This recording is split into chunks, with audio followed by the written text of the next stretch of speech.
घ विधायन लेजिस्लेशन, समाज जटिल होने पर कानून बनाने का कार्य विधानमंडल लेजिस्लेचर के हाथ में चला गया।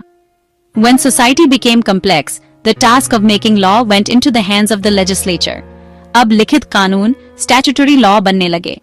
Now written laws, statutory law, started to be created. अनुबंध आधारित समाज, contract based society.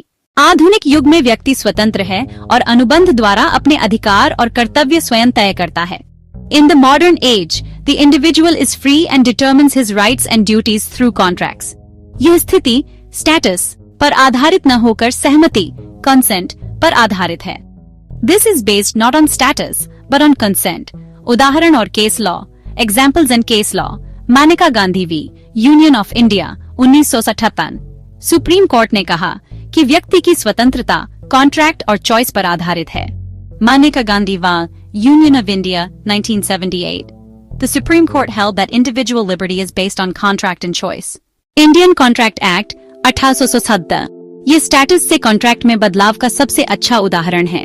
Indian Contract Act 1870 This is the best example of the shift from status to contract. Keshavananda Bharti v. State of Kerala 1973 व्यक्ति की स्वतंत्रता और न्याय की प्रधानता को स्वीकार किया गया। Keshavananda Bharti v. State of Kerala 1974 Individual liberty and supremacy of justice were recognized. विद्वानों के मत scholarly views पॉलक के अनुसार मेन का सिद्धांत समाज की प्रगति का सही चित्रण करता है।